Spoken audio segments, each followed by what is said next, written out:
早晨早餐有約，Carl與你閒話家常。嗱，呢個咧就唔係烹飪節目，只不過咧想分享下早餐嘅食物啦，又同大家可以閒話家常一番啦。如果等每一個關心我嘅咧，可以了解下我嘅病情啊，我呢個近況啊咁樣。咁啊，睇下今日嘅早餐先啦。好，今日就係4月10號啦。咁啊，4月10號點解我特登要提一提咧？即係原來眨下眼1年前咧，4月8號咧就開始咗呢一個嘅短片早餐有約。當陣時咧就係太太嘅鼓勵啦，佢話：既然朝頭早都整咗啲嘅早餐，不如同人分享下，又可以同人傾下偈咁。咁就係咁樣眨下眼1年噶啦，咁都係值得紀念嘅。一陣間再講啊。嗱，咁啊，逐樣睇下啲早餐啦。呢個先，就係一啲嘅扁豆啦。加啲蛋，呢個滑蛋咧加咗啲乾葱上面嘅。咁另外呢一個啦，呢個就係蒸豆腐啦，咪加咗一啲自家種植嘅車厘茄啦。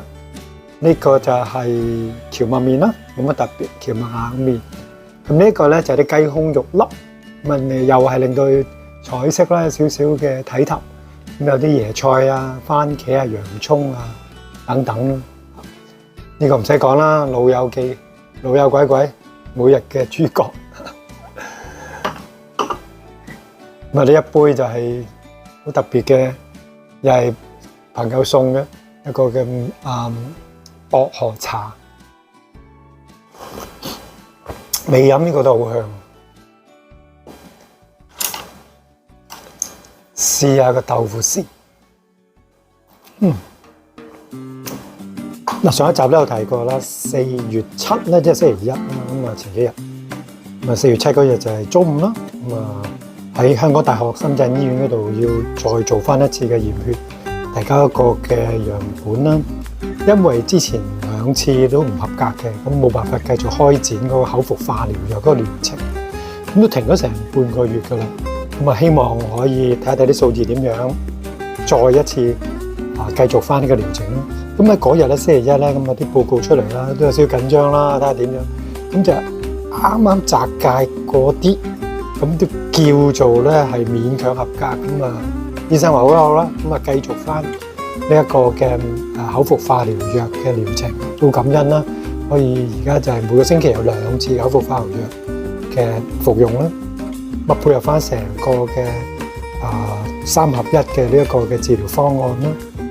即使係口服化療藥啦、標靶同埋免疫治療咁樣。咁啊，下個星期咧又要再北上，又再監測住嗰個血同埋尿啊咁樣，都係好細心，要好緊密咁睇住身體嘅狀況。好啦，咁啊病情嘅講到呢度啦，咁啊講翻頭先提過嘅1週年，原來時間真係過得好快，快到我都冇辦法想像啊！咁就1年㗎啦。原來咧係去年啦4月8號嗰日開始第一次嘅播出呢啲嘅短片。各位早晨，呢個新嘗試，希望咧可以喺早餐嘅時候同大家見面啦。咁開頭就好簡單嘅啫，諗住分享下食物，傾下偈，講下近況。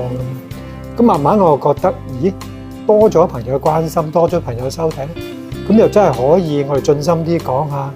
無論宇宙人生，講下身邊嘅一啲大家關心嘅事情，最多謝就係一直以嚟係支持住呢一個短片嘅每一位啦。呢啲嘅片段咧，其實可能都或許啦嚇，希望成為好多朋友嘅一啲嘅幫助，特別係病友啦。咁因為喺短片裏邊你睇到呢一個癌症4期嘅病人點樣去繼續每一日都係如常生活啦，咁啊親自去整早餐啦，親自去分享俾大家啦，咁同講下我嘅近況，我嘅讀書生活咁，我都希望成為一種正向啲嘅信息同埋一個鼓勵啦。無論係你面對危疾好，面對逆境好，咁至於嗰啲想好順境、事事如意嘅嗰啲朋友，無憂無慮咁點？咁其實都係可能係一個提醒啦，或者我都好想送上一個祝福就係，既然你有咁順境嘅人生，可能就係真係學習珍惜咯，感恩啦。點樣去將呢一啲我哋話正向啲嘅思維，講緊係活好每一天呢個正向嘅思維，去同人哋去分享啦，成為別人嘅幫助、祝福等等。咁我大膽啲啦，我係希望多啲人可以將呢一種嘅信息，好似 radiation 我哋叫做輻射出去，令到你身邊嘅人都感染到啦。